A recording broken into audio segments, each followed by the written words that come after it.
Pirlipat's mother was the wife of a king, and therefore a queen, and Pirlipat herself a princess. The king was very joyful when his beautiful daughter was born. When he saw her lying in the cradle, he danced around and called, "Oh, has anyone ever seen a more beautiful child than my little Pirlipat?" All members of his staff, his prime minister, and his generals replied, "Never." It was not to be denied, for it was a fact, that since the world stood there had probably been no more beautiful child than Princess Pirlipat. Her face looked as if it were woven of lily white and faint pink silk flakes. Her eyes were azure blue, her curly hair resembled gold thread. With all that, Pirlipat had brought 2 rows of pearly teeth with her when she came into the world. Everyone was happy, only the queen seemed restless and anxious, and no one knew why. It was especially noticeable that she had someone watch Pirlipat's cradle all the time. In addition to the doors being guarded by sentinels and 2 nurses at the cradle, she had 6 nurses sitting around the room night after night. But what seemed too foolish for words, each of the 6 nurses was obliged to hold on her lap a cat that was to be petted all night, so it would purr continually. It was impossible to guess why Pirlipat's mother ordered all these arrangements, but I know why, and now will tell you. Once upon a time, many kings and princes were gathered in the court of Pirlipat's father, and they had brilliant entertainment. Many tournaments, comedies, and court balls were given. The king, in order to impress the court with his wealth, and wishing to make good levy from the crown treasury, produced an entertainment such had seldom been seen, as he had been told by the chief steward that the court astronomer had appointed this time for preparing meats. He ordered a huge banquet and invited all the kings and princes to a bowl of soup in order to surprise them with his feast. Then he said very pleasantly to the queen, "You know, dear, how much I like sausage." The queen knew full well what he was suggesting, for it was his wish that she should oversee the preparation of this sausage. The chief steward was ordered to deliver at once the gold sausage utensils and silver casseroles to the kitchen. A large fire of sandalwood was started. The queen put on a damask apron, and soon the savory odor of the sausage and soup met one's nostrils. Even to the council chamber the smell found its way, and the king out of sheer delight sprang up and, "With your permission, gentlemen," he rushed into the kitchen, embraced his queen, stirring something into the kettle with his gold scepter, returned to the council chamber. Right now was the important moment when the pork was to be cut into little squares and fried on silver broilers. The ladies of the court withdrew, as the queen wished to do this work alone in order to show her affection and respect for the king. But just as soon as the pork was beginning to fry, she heard a fine, low voice whisper, "Give me some of the pork sausage, sister. I want to feast also. I too am a queen. Give me some pork." The queen knew at once that it was Mrs. Mouserings, the mouse queen, who was speaking. Mrs. Mouserings had been living in the palace for many years. She declared that she was related to the royal family and that she was queen of mousedom and had a large household underneath the hearth. The queen was a good and generous woman, and while she did not wish to acknowledge Mrs. Mouserings as queen and sister, she was glad to bestow some of the pork on this day of feasting, and she replied, "Come out, Mrs. Mouserings, and I will give you some of my pork." Then Mrs. Mouserings leaped merrily onto the hearth, and taking the squares of pork very daintily into her little paws, ate one after the other as the queen gave them to her. But all at once Mrs. Mouserings' aunts, uncles, and cousins came forward, as well as her 7 sons, who were naughty rascals, and jumped into the pork so that the queen could not defend herself and was much frightened. Luckily, the Lord High Stewardess just then appeared and chased away the unwelcome guests, so that there was a little pork left. This the court mathematician, who also was called for this purpose, divided very artfully into all the sausages. Drums and trumpets sounded, and the princes and dukes came to a feast in gala attire, some on white horses, others in crystal coaches. The king received them with the greatest cordiality and graciousness, and then, clad in crown and scepter, took his place as sovereign at the head of the table. When the liver sausage was presented, however, one could see how much disappointed the king was, for he became paler and paler. He lifted his eyes to heaven, he sighed and sighed, as if he had a severe pain. When the blood sausage came, however, he sank sobbing and crying into the back of his armchair, put both of his hands before his face, and moaned and lamented. Everyone rose from the table. The king's physician tried in vain to take the unhappy king's pulse, but a deep, nameless sorrow seemed to rack him. At last, after much urging and the use of some strong remedies, the king seemed to recover somewhat, and he murmured, "Not enough pork." Then the queen came forward, threw herself at his feet, and murmured, "Oh, my poor unhappy husband, how have you suffered? But here you see the guilty one, and here belongs the punishment. Oh, it was Mrs. Mouserinks with her 7 sons and all her cousins and relations who ate all the pork, and then the queen fainted. The king jumped up in a rage and called, "Chief Stewardess, how did this happen?" The chief stewardess related all she knew, and the king decided to take revenge on Mrs. Mouserinks and her family, who robbed him of his pork. The privy councillor was sent for, and was decided to institute proceedings to take possession of her estate. The king, however, was of the opinion that in the meantime she could still be eating his pork, and suggested that the matter be settled by the court clockmaker. This man, whose name is the same as mine, namely, Christian Elias Drosselmeyer, promised to rid the palace forever of Mrs. Mouserinks and her family through a very clever device. He found very artful little machines in which he fastened bacon to a thread, which Mr. Drosselmeyer placed all around the residence of Mrs. Bacon-Eater. But Mrs. Mouserinks was much too wise not to see her danger in this plan. In spite of all her warning and pleading, not being able to resist the sweet smell of the fried bacon, her 7 sons, as well as her many relatives, went into the little machines. Just when they were beginning to nibble at the bacon, they were caught in a little wire prison and taken to the kitchen to be cruelly executed. Mrs. Mouserinks left this region of horror to her little retinue. Sorrow, despair, and revenge filled her breast. Court was overjoyed, but the queen was greatly troubled, for she knew the disposition of Mrs. Mouserinks, and knew that she would have revenge for the death of her sons and her relatives. In fact, just when the queen was preparing a special dish for the king, Mrs. Mouserinks appeared to the queen and said, "My sons, my cousins, and my relatives all have been killed. Be careful, Madam Queen, that the Mouse Queen does not bite your little princess to pieces. Be very careful." The queen became so terror-stricken that she burned the favorite dish that she was preparing for the king, thus a second time making the king angry. But this is all of the story tonight. Next time, more. No matter how much Marie, who had her own ideas of the story, begged him to continue, Godfather Drosselmeyer would not be persuaded to continue, but arising said, "Too much of anything is poor policy. Tomorrow we will continue." Just as he was passing through the door, Fritz called, "Tell me, Godfather, is it really true that you invented the mouse-traps?" "Why do you ask such foolish questions?" called his mother. But the judge smiled and replied, "Am I not a skillful watchmaker, and could I not then invent a mouse-trap?" "Now you know full well, children," continued the judge the next evening, "why the queen was guarding the beautiful Princess Pirlipat so carefully. Must she not live in constant fear that Mrs. Mouserinks would carry out her threat in return and bite the princess so she would die? Drosselmeyer's traps were of no use against the wise and crafty Mrs. Mouserinks. The astronomer at the court, who was also astrologer and reader of the stars, advised that only the family of Tomcat Purr was capable of keeping Mrs. Mouserinks away from the cradle. So it was ordered that each of the nurses should hold on her lap a son of this family, and by petting and stroking him, lighten his labors and make his service more bearable. But once upon a time, when it was already midnight, one of the head nurses who sat close to the cradle suddenly awoke from a deep sleep. Around her, everyone seemed to be in a deep slumber. No purring, only a dead silence. What do you suppose the head nurse saw? Right in front of her was a very ugly mouse standing on her hind feet and with her head reclining in the face of the princess. With a cry of fright, the head nurse jumped up. Everybody was alert in a moment, but in that instant Mrs. Mouserinks, for the large mouse in the cradle of little Pirlipat was no one else, ran to the corner of the room.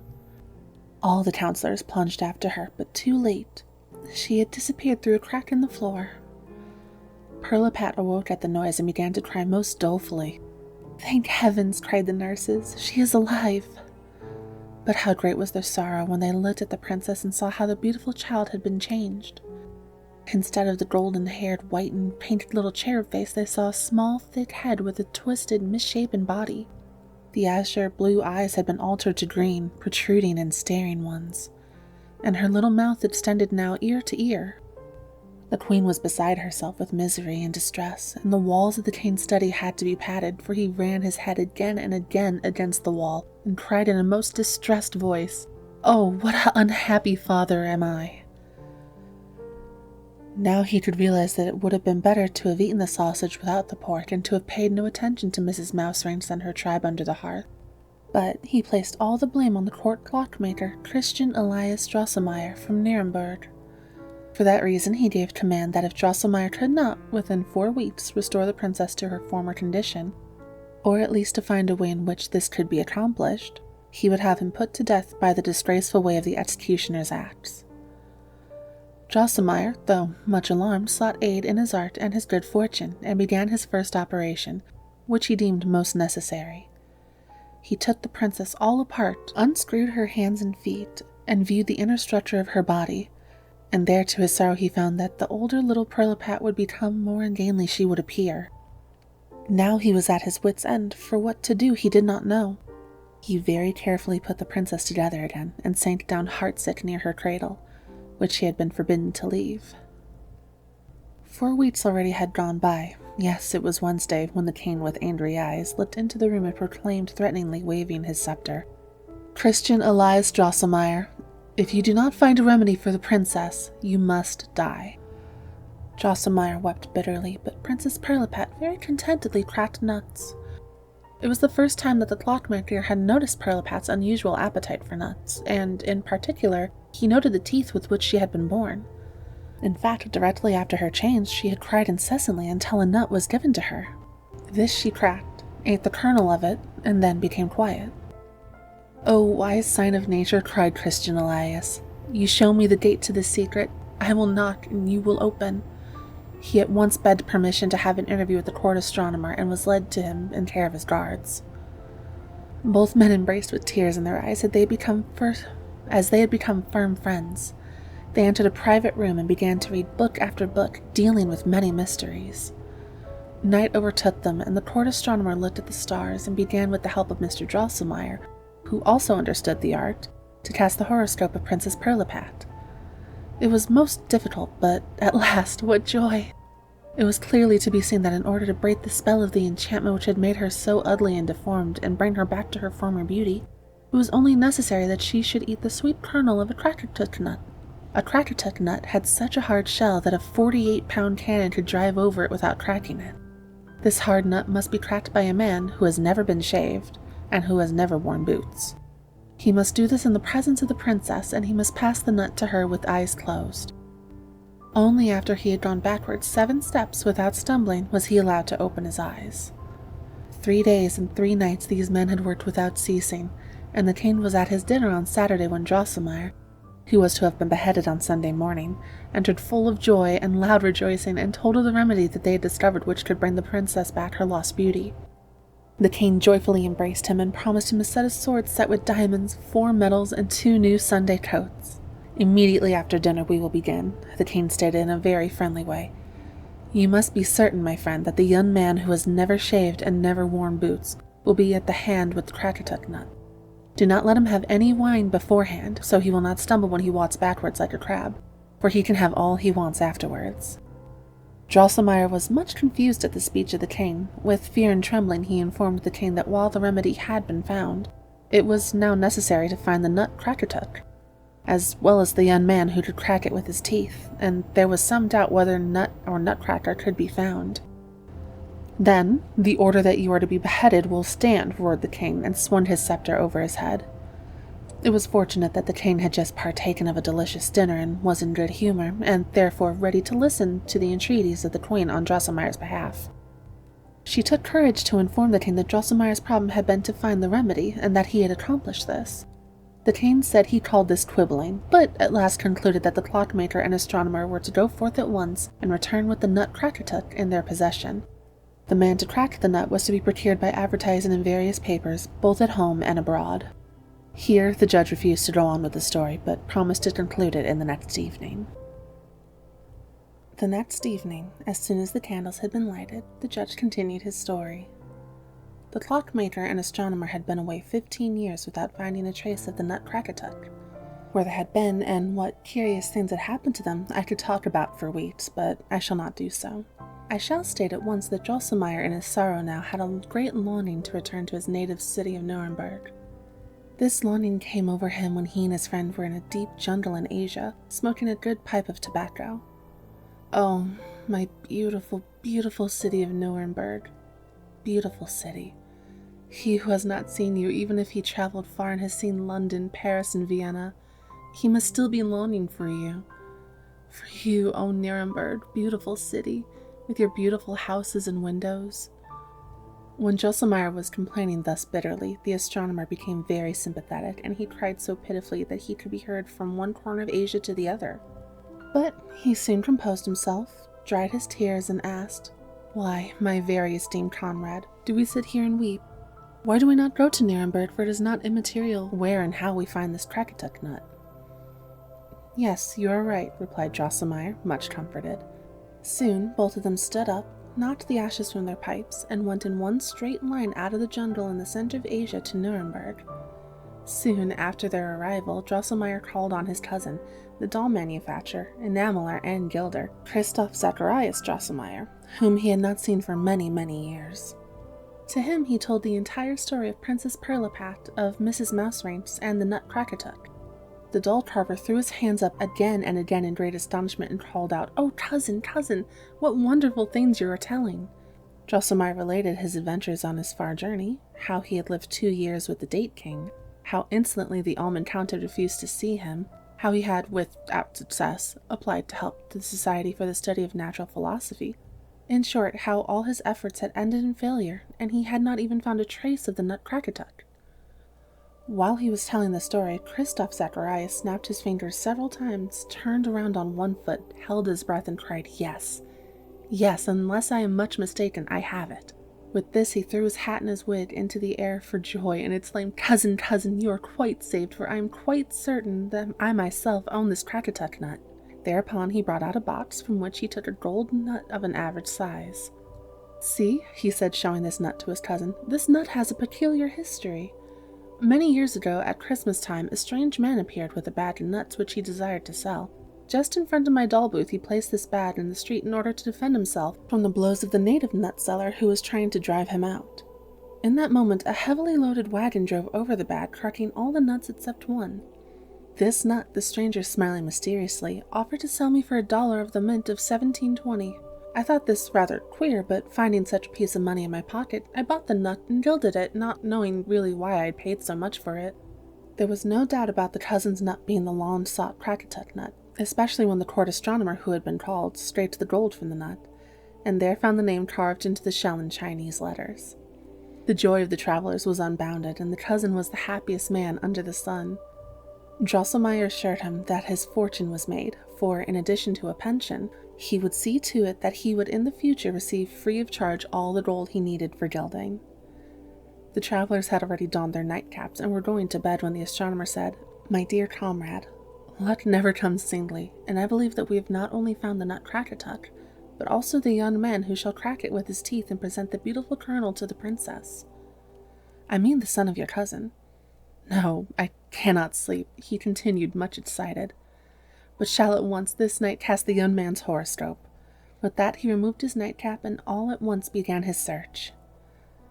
The son's cousin was, to be sure, a tall, well-built young man who had never been shaved and never worn boots. It was true that for several years during Christmas time he had been a puppet, but no one would have been able to detect this in the least. He had been educated through his father's efforts. At Christmas time he wore a handsome red coat with gold braid, carried a sword, his hat under his arm, and had his hair dressed in the latest fashion with a hairnet. Thus he appeared very handsome in his father's booth and cracked nuts for the young girls. This is why they called him Little Nutcracker. The next morning the astronomer embraced his friend and called with joy, "He is the one! We have found him, only we must pay attention to 2 things. First and foremost, you must prepare for your admiral nephew a stout wooden braid of hair which is so connected that the lower jaw that he can receive a sharp jerk with it. Secondly, we must keep it a secret in town that we have brought the young man with us who can crack the Krakatuk nut. In fact, it must appear as if he arrived much later. I am reading in the horoscope that if a number of men break their teeth trying to crack the nut without success, the king will give us a reward to the young man who succeeds and thus restores her, the princess herself, in marriage, and will name the young man as his successor." The doll carver was highly pleased with the idea that his son should marry the Princess Pirlipat and become prince and king, and therefore gave matter entirely into the keeping of the travelers. The braid of hair which Drosselmeyer had very successfully attached to the promising young nephew was working admirably, as with it he had been able to crack with his teeth any number of the hardest peach stones. As Drosselmeyer and the astronomer had at once reported the finding of the nut to the court, all preparations for their reception were made. When the travelers arrived with the beauty restorer, many handsome young men, among them several princes, were at hand, willing to try their good set of teeth in the attempt to disenchant the princess.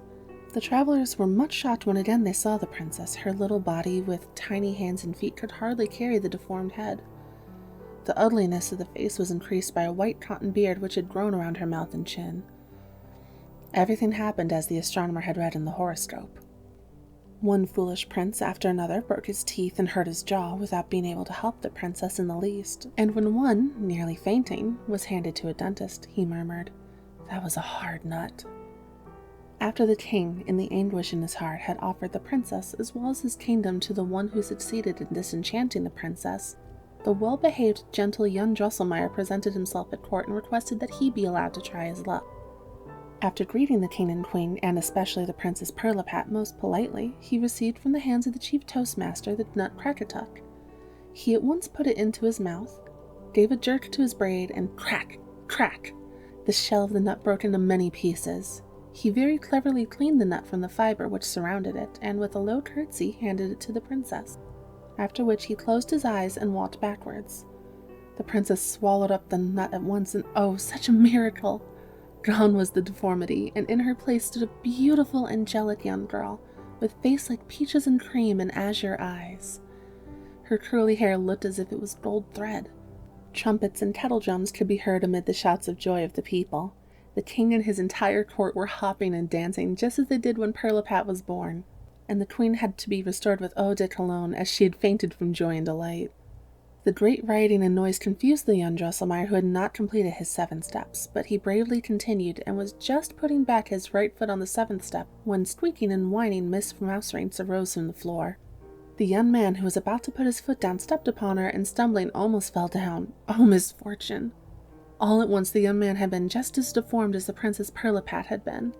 The body was shrunken and could hardly support the large misshapen head with its protruding eyes and broad gaping mouth. Instead of his braid of hair, he wore a narrow wooden cape which controlled the lower jaw.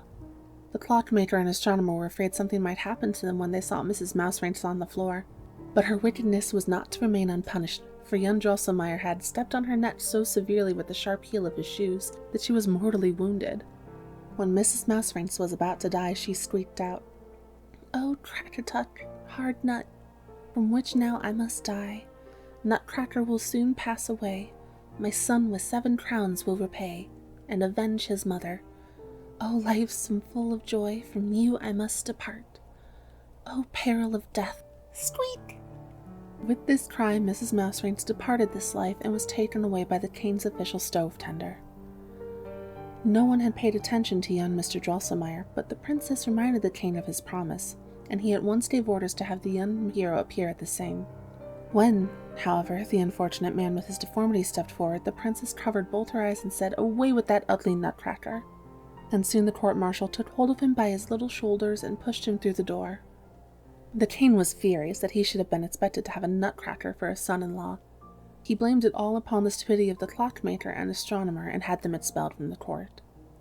The horoscope which the astronomer had cast in Nuremberg had not shown this, but he was determined to seek further happenings in the stars, and here he claimed to find that the young Drosselmeyer would behave so well in his new environment that in spite of his deformity he would become prince and king. His misshapen body could only appear when the 7-headed son of Mrs. Mouserings, who was now the Mouse King, should be killed by him, and when a lady would love him in spite of his deformity. We are told that in time came to pass as young Drosselmeyer was seen at Christmas time in his father's booth as Nutcracker, but also seen as prince. That is the fairy tale of the hard nut, and now you must know why so many people say that was a hard nut to crack, and why nutcrackers are usually so ugly. And thus the judge closed his story. Marie thought the Princess Pirlipat was unkind and ungrateful, but Fritz assured her that if the Nutcracker was as brave as he pretended to be, he would conquer the Mouse King and thus soon regain his former fine figure. In a week's time Marie was well again, and could dance around the room as usual. In the cabinet everything looked beautiful. New, glistening trees, flowers, houses, as well as shining dolls stood there. First of all, Marie again found her beloved Nutcracker, who was smiling at her from the second shelf with perfectly sound teeth. As she was looking at her favorite with great joy, she became frightened, for she remembered the story of Godfather Drosselmeyer had told about the Nutcracker and the quarrel with Mrs. Mouserings and her son. She was now satisfied that her Nutcracker could be no one else than the young Mr. Drosselmeyer from Nuremberg, the very pleasant nephew of her godfather, who, alas, had been bewitched by Mrs. Mouserings. There was no doubt about it that the skilled watchmaker at the court of Pirlipat's father was no one else than Judge Drosselmeyer himself. In fact, she was quite certain of this when she listened to the story. "But why didn't my uncle help you?" Marie asked, as she became more and more impressed with the idea that the battle she had witnessed was to save the kingdom and crown of the Nutcracker. Had she not seen that all the other dolls were his subjects, and was it not a fact that the prophecy of the court astronomer had been fulfilled, and young Drosselmeyer had become king of the dolls? During the time that clever Marie was turning this over in her mind, she believed that the Nutcracker and his vassals must really come to life and begin to move. But this was not the case. Everything in the cupboard remained quiet and motionless. Marie, however, unwilling to give up her idea, was convinced that this was due to an evil spell cast upon them by Mrs. Mouserings and her 7-headed son. Out loud she said, "Even if you are not able to move or speak to me, dear Mr. Drosselmeyer, I know that you understand how good my intentions are. You may count on my assistance whenever you need it.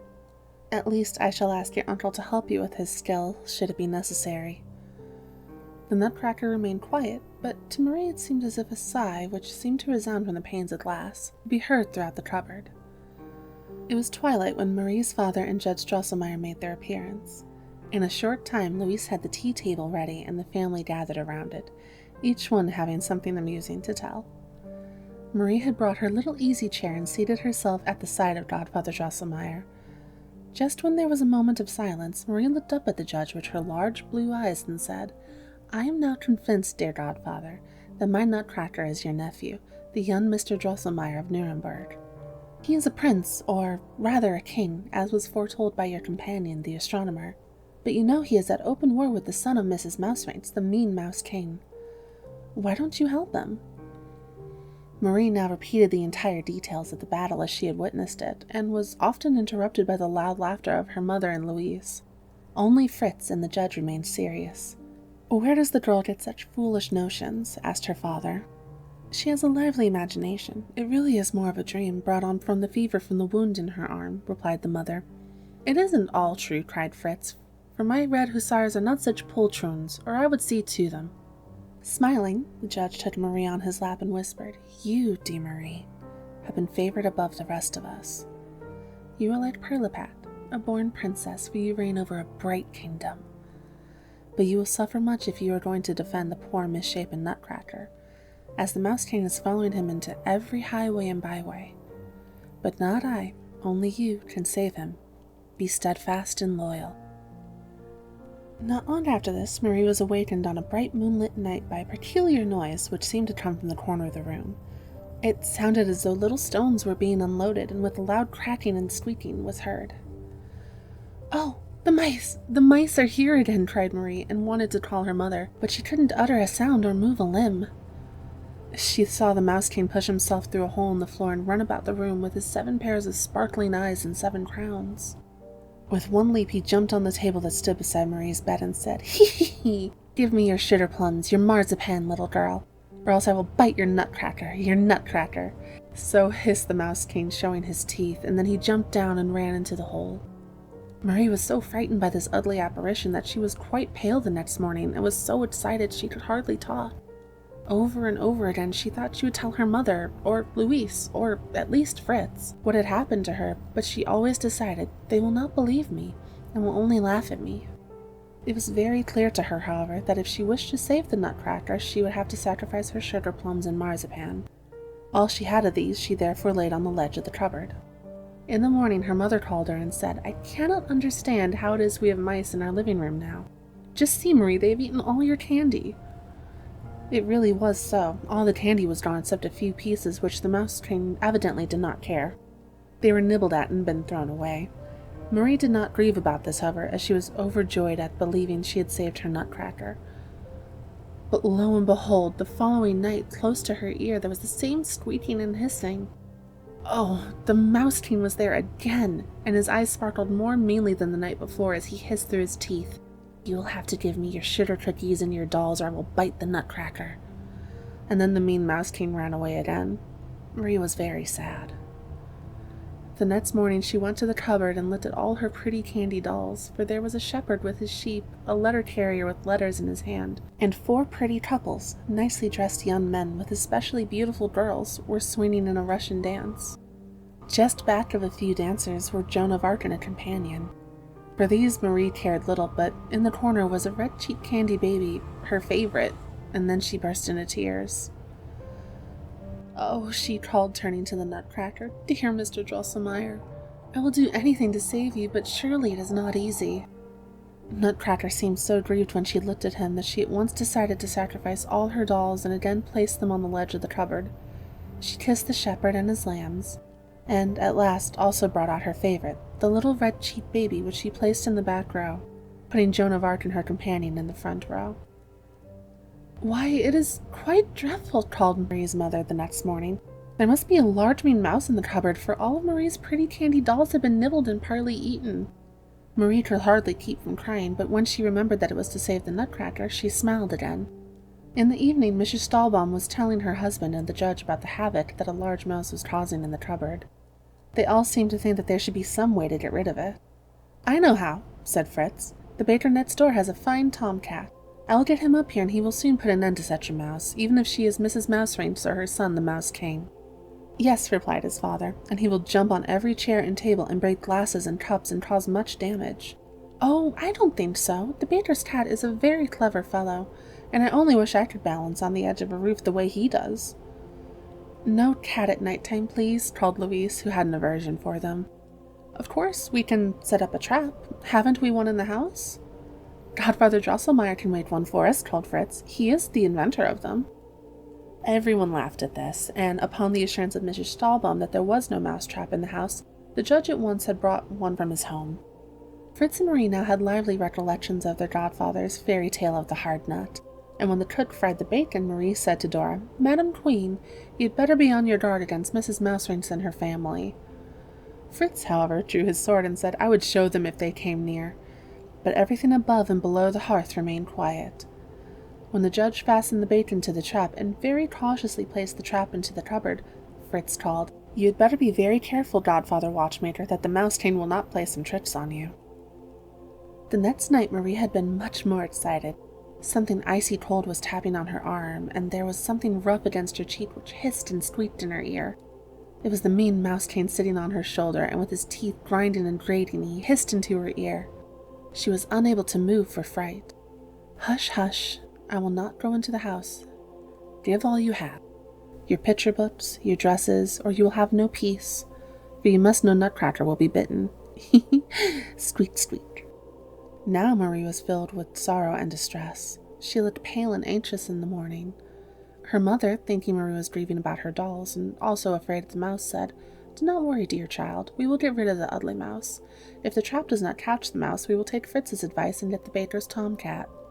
As soon as Marie found herself alone in the living room, she went at once to the cupboard and, sobbing again, said, "Oh, my dear Mr. Drosselmeyer, what can I, a poor unhappy girl, do for you? Even if I gave my picture books and my very pretty dress which Santa brought for me for the Mouse King to gnaw on, will he not at last want to me and bite me? What shall I do now? What shall I do?" When Marie was thus lamenting, she noticed that a spot of blood had remained on the neck of the Nutcracker since that eventful night. She took him carefully from the shelf and began to rub the spot with her handkerchief. But she could hardly believe her senses, for when she was rubbing, she felt the Nutcracker come to life in her hand. Quickly she returned him to the shelf, and then his little mouth quivered and he whispered, "My dear Marie, loyal friend, how much I owe to you. No picture book nor Christmas dress shall you sacrifice for me. Just produce a sword and leave the rest to me." Here he became speechless, and his sad, expressive eyes again were lifeless. Marie was no longer afraid. In fact, she was overjoyed now that she knew a remedy that would help the Nutcracker without any more painful sacrifices on her part. But where should she get a sword for the little fellow? Marie decided to confide in Fritz, and as their parents were away and they were alone in the living room, she again told him the whole story and asked his advice about saving the Nutcracker. "As far as the sword is concerned, I can help the Nutcracker, for I retired an old colonel with pension a few days ago, and he will have no more use for his beautiful sharp sword. Fritz at once brought forth the colonel from the corner of the third shelf, where he was apparently enjoying his pension, relieved him of his silver sword, and fastened it on the Nutcracker. Being much afraid, Marie could not go to sleep the following night.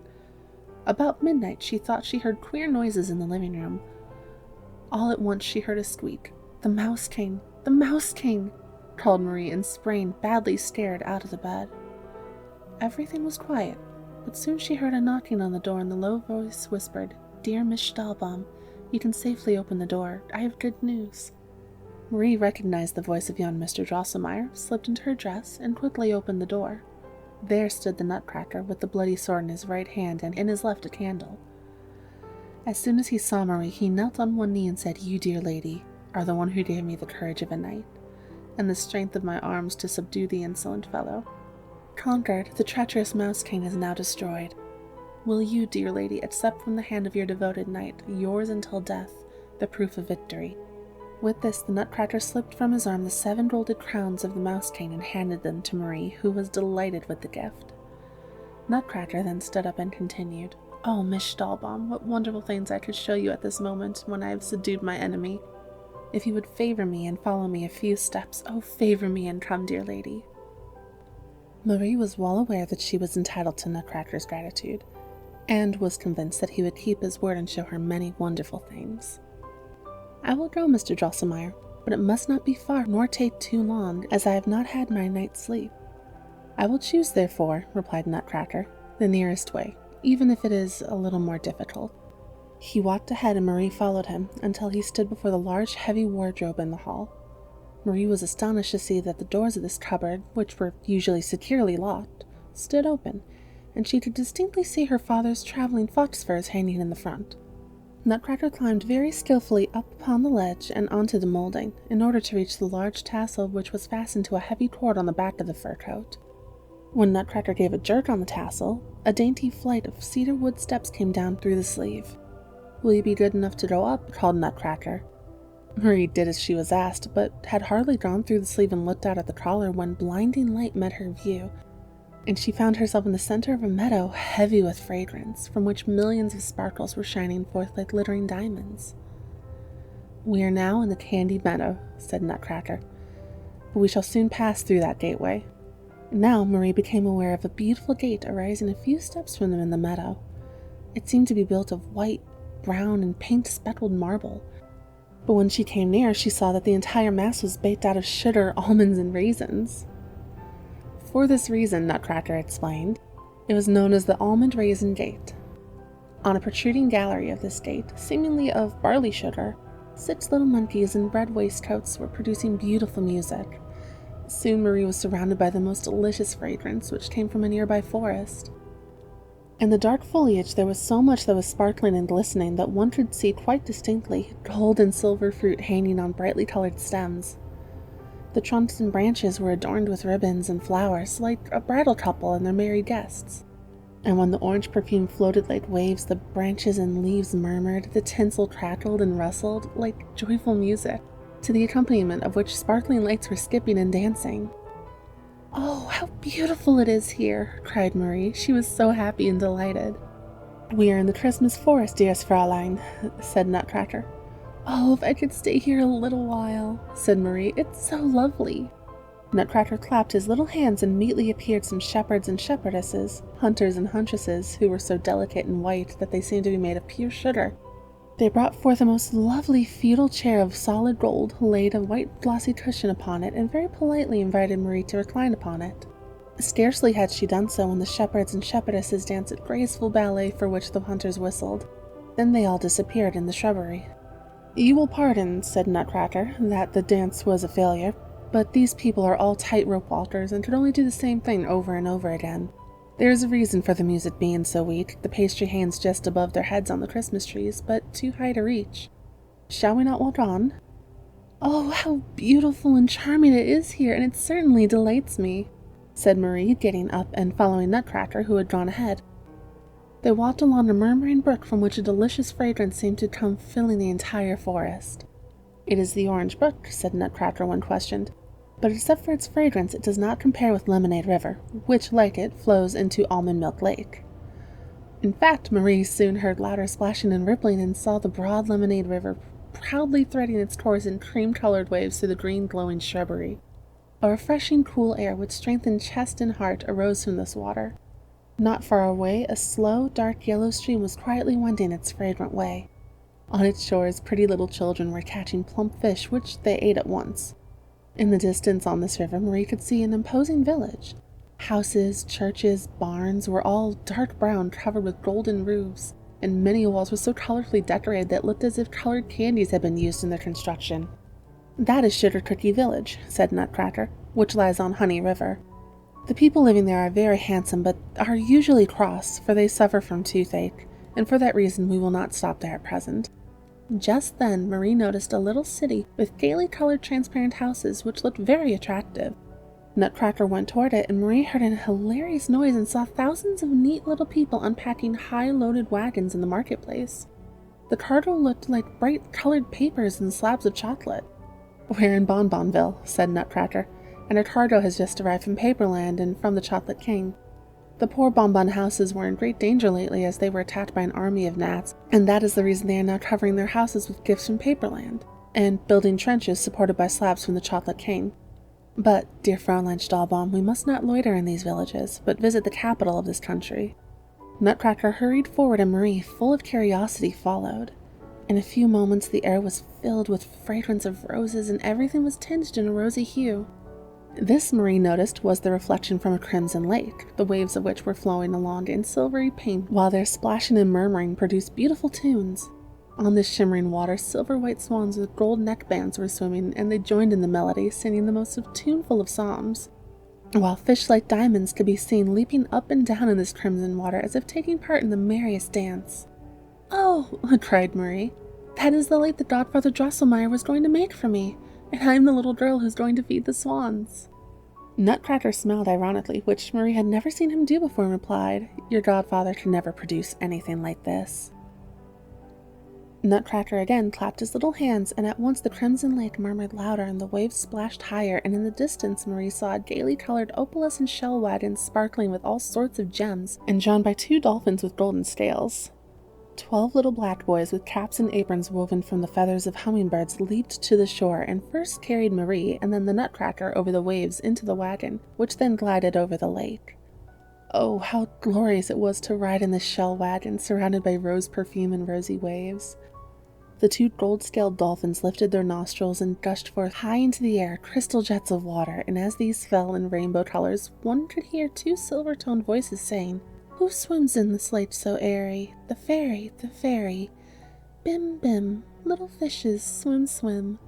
Swans move and sing, and the fairies bring rosy waves, dash, clash, flash, ever on." The 12 little pages, who had jumped on the back of the shell, seemed to resent the sound of the water, for they shook their parasols so violently that the date leaves from which they were made crackled and sputtered.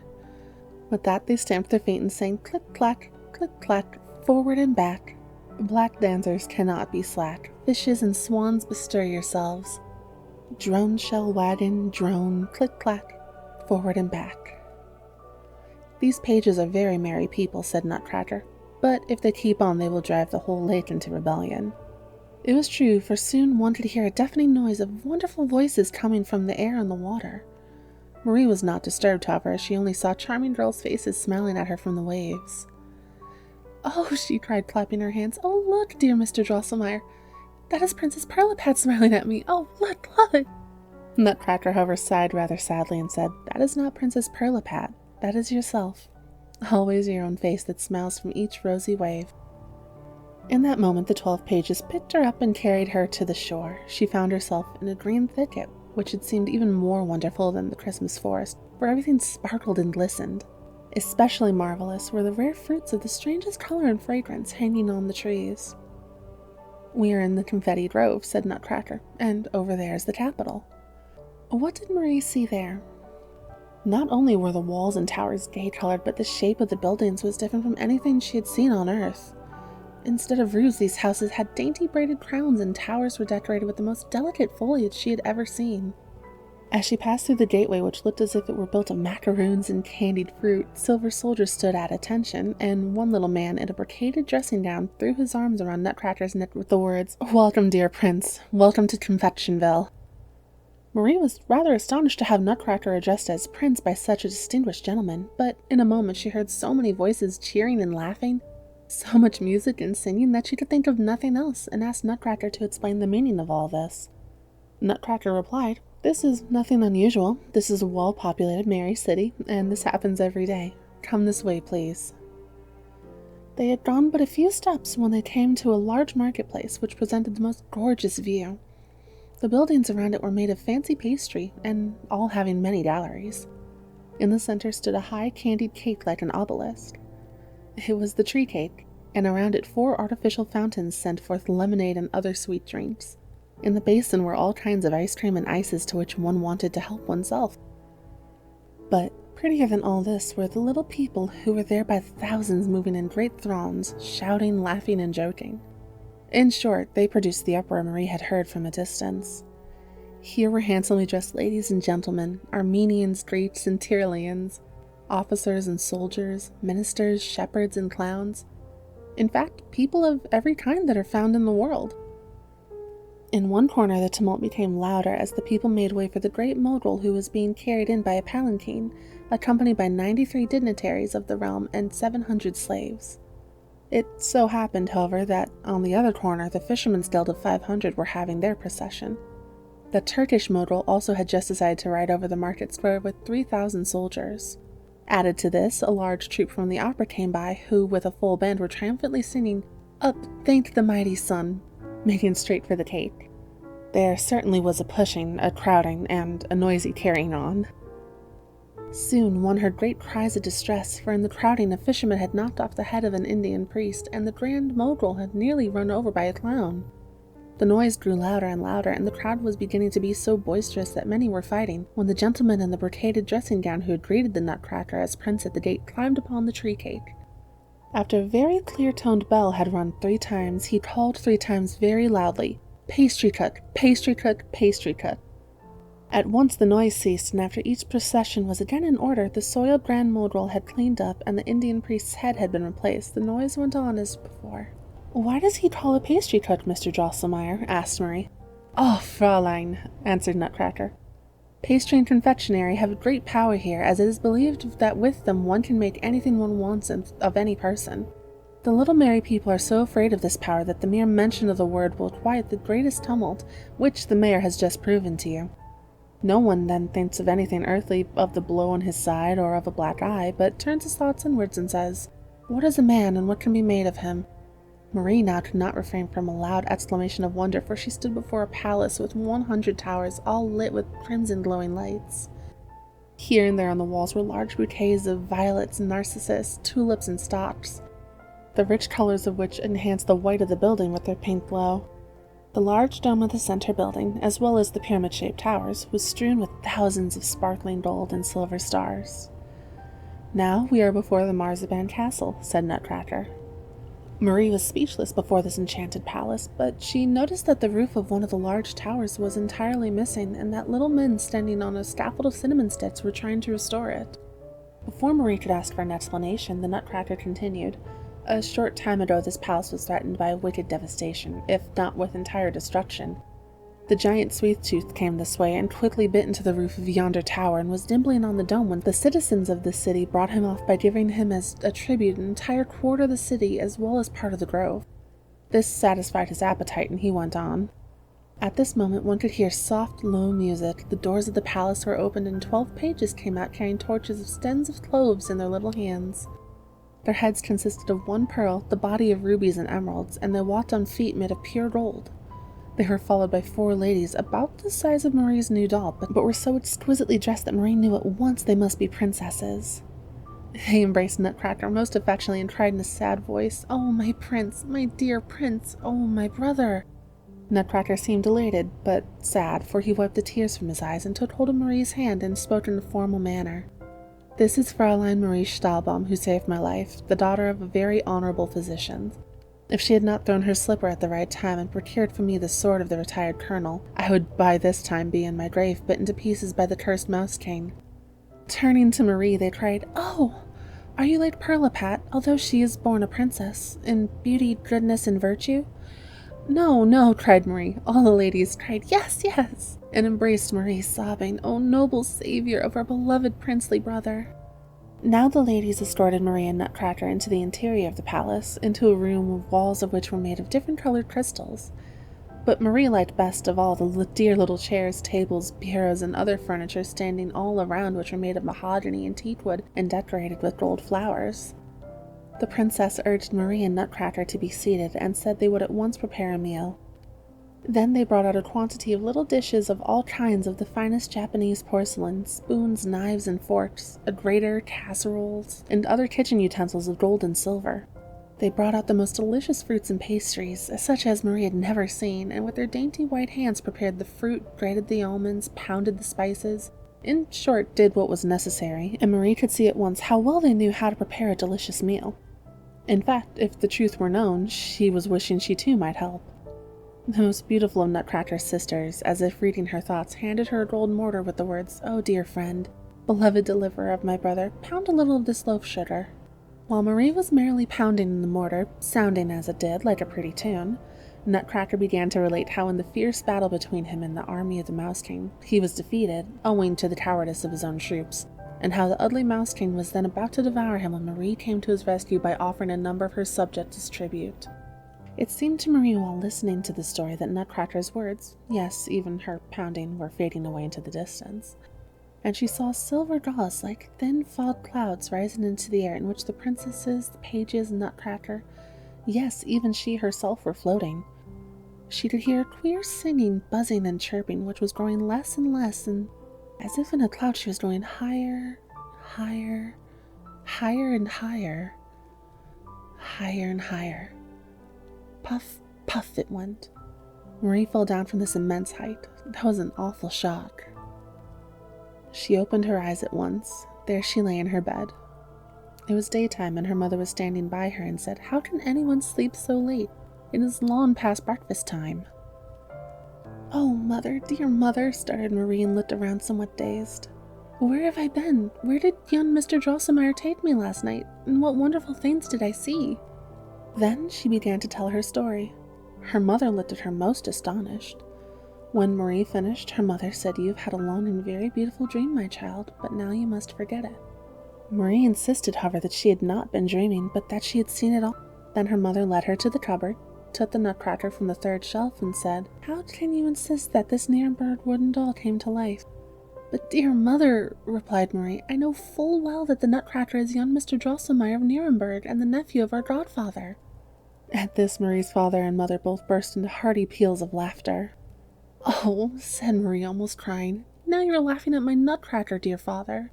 And you should have heard how well he spoke of you, for when we arrived at the Marzipan Palace he introduced me to his sisters, the princesses, and said my father was a most estimable physician." At this they laughed louder than ever, even Louise and Fritz joining in. Then Marie ran into the other room and brought from her little chest the 7 crowns of the Mouse King, and handing them to her mother said, "See, dear mother, those are the 7 crowns which young Mr. Drosselmeyer gave me last night, as proof of his victory." Much astonished, they all looked at the little crowns, which were made up of an unknown but very bright metal. The work was so skillful that it had seemed almost impossible that human hands could have accomplished it. The doctor, much in earnest, began to ask Marie how she had obtained these crowns, but she insisted that she had told him already. And when her father became impatient and said she was not truthful, she burst into tears and said, "There is nothing else for me to tell you." At that moment the door opened, and the judge entered. "Why, what has happened here? Why is my good child crying and sobbing?" he asked. Marie's father told him the story and showed him the crowns. When the judge looked at these, he laughed and exclaimed, "Nonsense, nonsense! Those are the little crowns that years ago I used to wear on my watch chain, which I gave to Marie on her 2nd birthday. Don't you remember that?"